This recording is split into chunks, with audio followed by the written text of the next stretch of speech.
Kayo na po ang humusga, mga kaibigan. Abangan po natin ang mga pangyayari. Ha? Abangan po natin ang mga kaganapan Kaganapan. sa ITSI. Kalabuan na. Yung ina nagsalita na.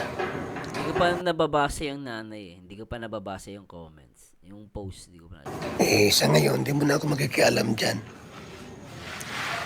Tama yan, Kuya Bal. Huwag ka na mga makialam muna, no? Ayaw ko muna yung mga kaganapan. Yan, nag-react pala yung nanay. Nag-post. Ayun, no? Ang mali lang kasi daw ng nanay. Dinapasok mo. Hindi mo masisisi kasi no, hindi, unang-una, hindi naman yung content creator. Magulang yan. Siyempre, hindi niya man alam yung takbo ng social media. Mapapagko-comment yung magulang. Sinasaktan eh. Kaya nga lang, pinaka-the best talaga dyan, kung ako tatanungin, wag sila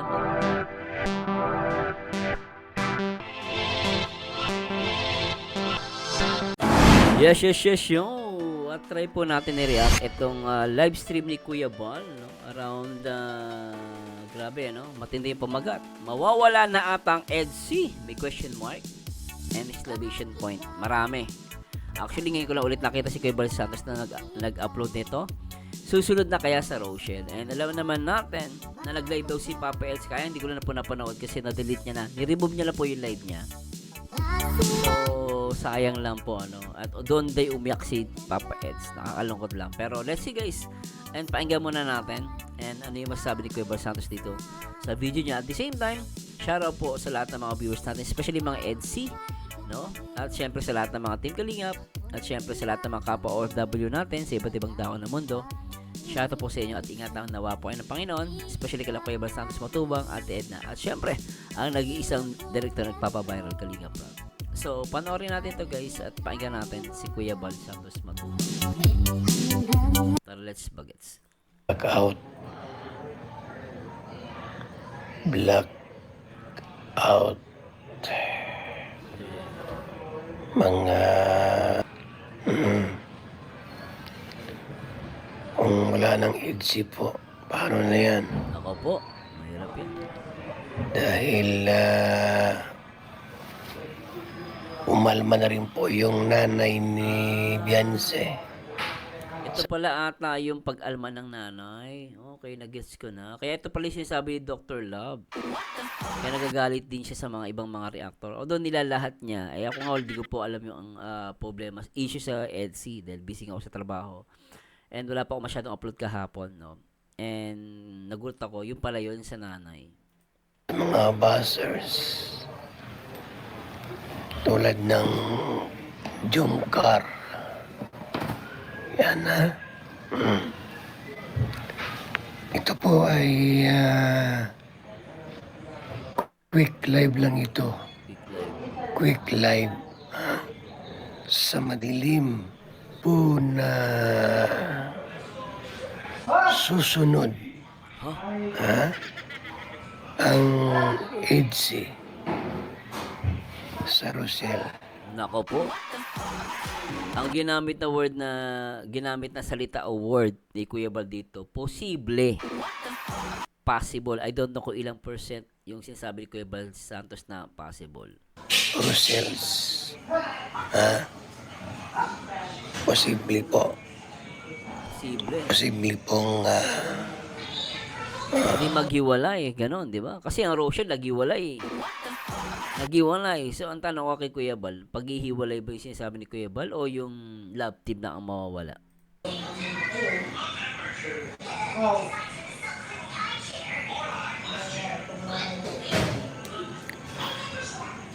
posible pong mangyari yan. Dahil sa mga walang tigil na mga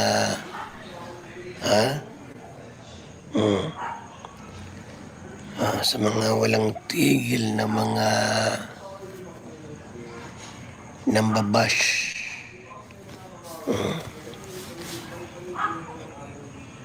Posible po mangyari yan.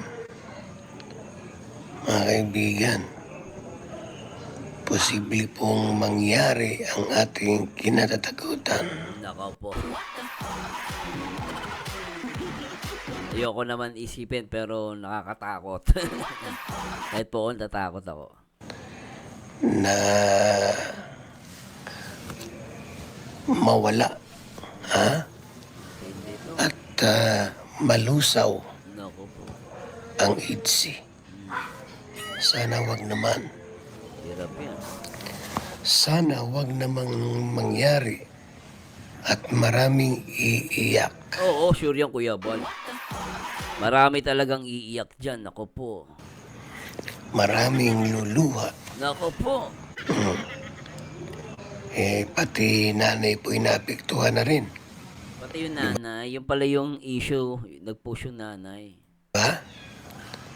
Oo. Pati nanay po inaapektuhan na rin po. Nako po. Siyempre yung anak. Yung anak po, si Biancy ay maraming mga nambabash. Dami ng babash. Siyempre po, nasasaktan yung nanay.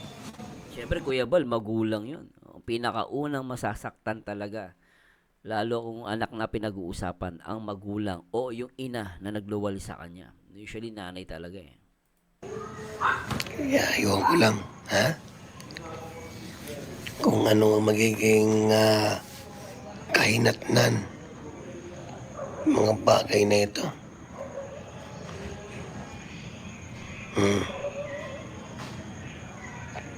Kaya ako po hindi magpakita sa inyo. Ha? Kaya pala hindi nagpapakita si Kuya Bal.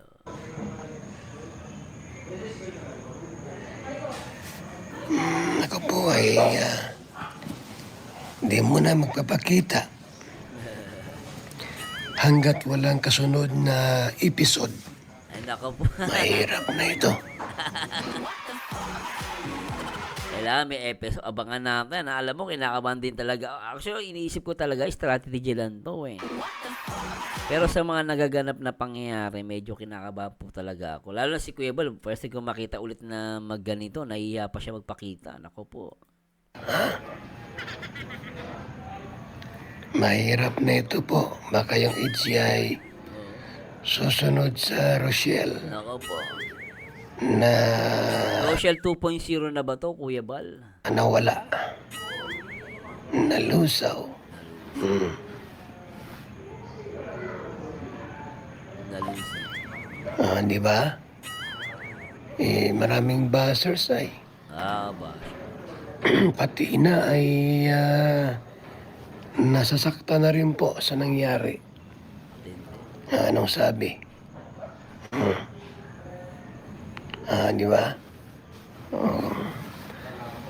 Kayo na po ang humusga. Kayo na po ang humusga. Mga kaibigan. Abangan po natin ang mga pangyayari. Ha? Abangan po natin ang mga kaganapan Ganapan. sa IDSI. Sa IDSI. Abangan po natin ang mga kaganapan sa IDSI.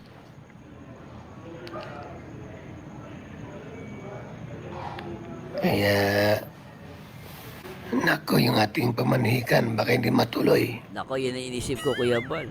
Saka yung yung banig. O nga, pag nangyari yun, mabubulok na lang yung banig, Kuya Bal.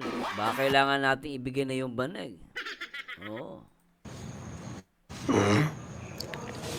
Baka yung pamanhikan pwede matuloy dahil nagkalabuan na. Nako po. Nagkalabuan na si Bianca kasi Papa Eds. Paano nangyari yun? Pero last time, napaka-sweet pa nila. Nagkalabuan na po. Oo. Nagkalabuan na daw. Nako po. Nagkalabuan. Inulit pa ni Kuya Bal.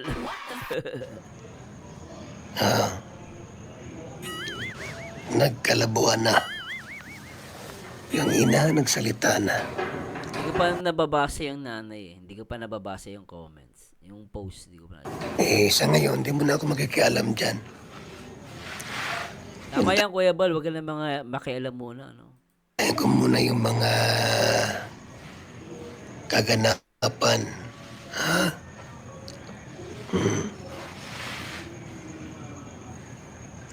Kaya,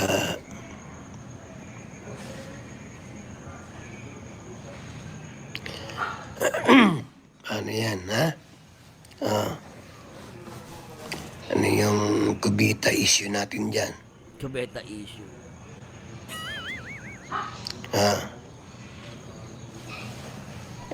So anyway, di ko na papatagalin guys ha. So basahin natin yung mga comment, no? At nakakalungkot lang kung totoo man to ha. I'm hoping dito totoo. Pero let's see, kasi nga nag-post daw yung nanay, no? At yung pala yung sinasabi ata ni Dr. Love na sana hindi nagpo-post. Actually, tama si Dr. Love dun. Yung mga post dapat iwasan. Kasi the more na may nakikita, may nagpo-post sila, syempre, ibang mga reactor magkakaroon ng content. Hindi mo nang pwedeng pigilan yun. Nasa social media ka. Kung hindi man kalingap reactor ang gagawa nun, pati yung mga nakikisaw sa kanila, lalo yung mga hindi naman kalingap. Yun ang papaldo doon. Pero I'm hoping na maayos talaga. Nakakalungkot lang po kung totoo to. Ayokong isipin na totoo to, pero kinakabahan ako. Kasi yung reaction ni Kuya Bal, talagang medyo seryosohan na eh. Pero mo, ayaw niya magpakita, tsaka ayaw niya mangialam. Ibig sabihin, talaga matindi to. Serge Paul Cagayan, Kuya Bal, ikaw lang talagang inasahan namin na makatulong sa EDSI. Please, Kuya Bal, di ba sabi babantayan natin ng EDSI? Sana huwag mo nang pareaksyonan ng EDSI kasi hindi mo malaman ang mga reactor ko makag-comment parang wala nang bukas. Huwag mo naman lahatin. Oo, tsaka alam mo, kahit hindi namin reactionan yan, magkaka-issue yan. Yung sinasabi ni Dr. Lab, sana iniiwasan. Ako para sa akin, wag magtatampo sa akin. Lahat tayo guys, pag mga ganitong issue, dapat tahimik ka lang. Huwag ka na mag-comment, kahit comment, post. Kasi magkakaroon ng outlet yung mga content creator para pag-usapan to eh. Kung para sa akin, gagawin ko dyan guys, tatahimik po kung hindi ako sasagot sa social media. Masasamagot ka dyan, lalong gulo na. Diba kahit sabihin mo, kahit hindi mag-react, kasi ang reactor guys, tandaan nyo, ang reactor, mag-react lang kami kung meron kaming source. Katulad ko, hindi ko alam yung about sa nanay, nag-post pala. So, hindi ako makapag-react kasi hindi ko alam eh. Kung alam ko yun, siguro na-react. Pero kahit alam ko, hindi ko re-react yun kasi medyo maselan yun eh. Oo, doon hindi natin mapipigil lahat ng reactor. Hindi natin pwedeng sisihin lang si reactor. As long as may nababasa sila, may mga comment dyan na nababasa, lalo siya na magulang, hindi po natin yun, maaawat talaga. Magkakaroon ng issue. Ang reactor, tandaan nyo guys, nagsasalita kami, nagko-content kami, based lang kung meron kaming mare-react. Pag wala kami mare-react, hindi walang issue. Wala naman yun no? At sabi ni John Encog, Kuya Bal, wag niyo po muna reaction durug yung dalawa sa mga reactors sa mga live nila, puro mga bashers sa dalawa. Ako di po ako nagla-live. Wag niyo naman idamay lahat. Kawawa naman yung mga katulad kong reactor. Kawawa naman, di ba? Ako kasi, kung i-react ko yan, I will try my best na hindi mapapahamak si Papa El sa si Beyonce. Kahit ipareact man yan o i-react. Tandaan nyo guys, as long as may nababasa sila, may nakikitang post. Kaya sabi Dr. Love, yung mga post na ayaw niya. May punto si Dr. Love dun no? Lucy Pahutagana, Kuya Bal, please ayusin yung LC comfort mo. Sabi mo hindi mo pabayaan ng LC. Kahit naman i-comfort ni Kuya Bal yan, kung totoo man na ayaw na ng LC, tayo magagawa. For now, may tataas ang mga feelings pero naniniwala ako, gagawa ng paraan si Kuya Bal. Siguro medyo, hindi ko kasi alam off cam baka mamaya matataas yung intention and then, nagulat nga ako, si Papa SO ay nababash, diba? Sabi ni Joseph Gana, dahil lang sa mga basyon ay naihinto ang pagtulong nyo sa kapo. Grabe naman to. Hindi updated to. Shell Ann Melissa, hindi ko lubos maisip kung paano po. Iniisip ko pa lang po, naiyak na ako. Sabi ni Letty Barreto, ang mali lang kasi nung nanay dinaan pa sa SOCMED. kinausap na sana sa person si Eds. Hindi niya inisip na mababash si Eds. Parang wala iba na sa kanila. Totoo yan. Tsaka sana, ako, yung ano ni Dr. Love din, yung sinasabi ni Dr. Love na sana yung mga reactor, pag may nakitang post, wag na muna i-react basta-basta. Tulad yan, nag-react pala yung nanay, nag-post, ayun ang mali lang kasi daw ng nanay, dinapasok mo. Hindi mo masisisi kasi, no, hindi, unang-una, hindi naman yung content creator, magulang yan. Siyempre, hindi niya man alam yung takbo ng social media, mapapagko-comment yung magulang. Sinasaktan eh. Kaya nga lang, pinaka-the best talaga dyan, kung ako tatanungin, wag sila mag-post. Totally, walang post dapat. Pero hindi natin masisisi, kung sa tingin ng iba, mali yung magulang doon, hindi natin masisisi kasi magulang yon. And isa pa, hindi naman yung content creator. So, pagkukulang na magulang yon, pero hindi, wag natin i-blame. No? Nagtatanggol siya sa anak niya. Kaya nga lang, ang medyo i-blame natin dito, yung mga content creator o mga reactor. Kapag may mga ganung post, sana, ipag-isipan natin kung makakasira ba o hindi dun sa ibang tao. Kaya lang kasi iba, nagmamadala eh. Diba? Ako nga, hindi ko pa nga nare-react yun guys. Tingnan channel ko, kung na-react, wala. Ngayon lang ako nag-react about dito. Kinausap na sana sila sa personal si Eds. Kinausap na sana sa person si Eds. Hindi niya inisip na mababa si Eds. Parang walang iba na sa kanila. Hindi ko po kasi alam ang sinabi. No? Yun ang pagkakamali. Hindi ko po talaga alam yung pangyayari.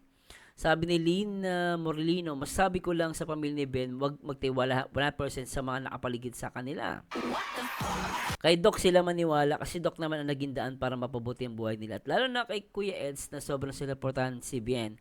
Hanggang ngayon kasama ang Kalinga family, lalo si Kuya Bal at kay Kalinga Prab na awa ko kay Kuya Eds kasi ayaw daw niya ng may kaaway. Kaya may mga basya, magbago na kayo. Magkaisa na po tayo. Huwag nang gatungan ang issue pa, tahimik na. Exactly ako, agree ako dito. Maganda sinabi niya. Yan, no? Sabi ni Michelle Barbasa. Para sa mga basher po ang post ni Mama ni Ben kay Eds. Nahihiya po kasi sa interview kaya wag nang i-bash ang nanay. Ano kaya yun? Hindi ko mag-gets no? Ano yung... pero tama si Binis, tama siya dito, sabi niya rito. Binis McPherson. Really? So now is the mother fault after Edo disrespect? Ano ba? Medyo mahaba. Wag natin, hindi ko nababasahin to. Kasi may tag din, may one-sided no? May maka-Edo, may maka-Beyonce, tapos nagpupukulan. So, doon ako nahihirapan guys. Talagang nakakalungkot man isipin, pero nagkakaroon ng one-sided both side. No, pero I'm hoping na maayos to and sana wag mangyari guys yung kinakatakutan ko. At ako, kinakabahan ako sa kay Kuya Bal Nakabahan ako. Ito lang. So anyway guys, please comment down below ano masasabi ninyo. Natingin nyo guys, mangyayari ba tong Rosia 2.0? Ayoko isipin. I'm hoping na ito ay prank lang. Pero let's wait for another live ni Kuya Bal. Kasi hindi na nagpakita ng mukha si Kuya Bal dito Pero ako, dalangin ko sa Diyos na maayos po lahat. Anyway, please comment down below and please comment po. Please educate me kung sa tingin niyo mali po ako or meron kayong ibang gustong sabihin, magandang opinion na gusto niyo marinig na marami. Hindi lang ako. Try ko mabasahin yan. And ano masabi niyo guys? And maraming salamat po sa Diyos sa lahat ng supporters natin. And always remember, one Kalingap, one family. Paalam po guys. Bye-bye.